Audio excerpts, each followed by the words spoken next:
Hey music lovers, I've got a little lesson for you about a little chord called the Little G Chord.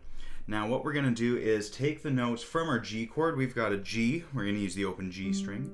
We've got a B, we're going to use the open B string. And we're going to add a D for the open D string. If we hit all three of those together, we've already got a nice G chord. But what we're going to do is add another G on this high E string on the 3rd fret.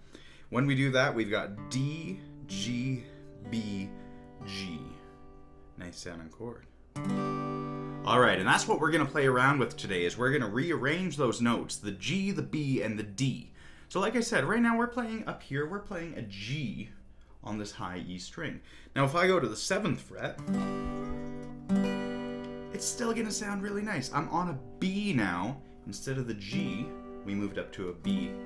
If I go to the 10th fret, that's where I'm going to find D. Okay, so I've got my G, B, D. Maybe I go way up here to G again. That's way up on the 15th fret. So we can go 3, 7, 10, 15, way up there. Okay, so if we're kind of switching between notes like that, what we're doing is changing the chord voicing. A chord is more than 2 notes played at, or more than 1 note played at the exact same time. So here we're playing 4 notes together. If we want to do what's called an arpeggio, we're just going to play 1 note after another. So maybe I'll just use these 3 strings. Maybe I'll just use those 3 strings. Maybe I'll finger pick it this time. I'm just going to put these 3 fingers on these 3 strings. And maybe I'll start off with the G string and then I'll pick the other ones, kind of like this. And you can do this with a pick too, but sometimes it's nice to use our fingers. And now if I want, I can change my voicing to those other notes that we kind of played around with, all the other notes that are found in the G chord, the G, the B, and the D. Now there's a lot of different patterns you can do.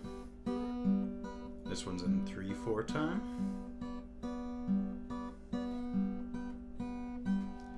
All right, let's learn something else. So now we can talk about the G major scale. All major scales have the same structure. They go from the root note, they're going to go up whole step, half step, whole step, whole step, half. So 2 wholes and a half, then 3 wholes and a half. So starting on 3, we're going to go up a whole step to 5, a whole step to 7, half step to 8. All right, so that's our do, do, do, re, mi, fa. Next, we're going to go up to so. So now we've got our 3 whole steps. So we're going to go whole, whole, whole, half. Okay? So that was 8.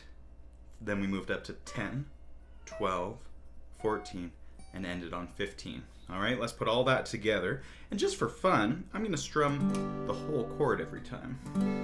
All right, here we go. So 3, 5, 7, 8, 10, 12, 14, way up to 15. Now that we've got that, we can add a little bit of movement.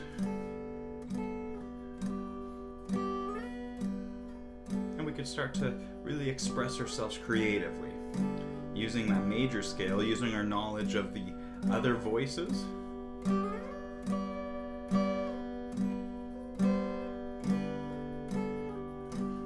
Something else you can try is just the 2nd fret down here, which is the same as the 14th fret up here, but it's like an octave down.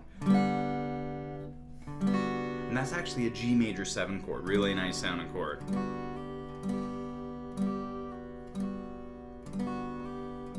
Okay, and with all of that, we can also try your finger picking.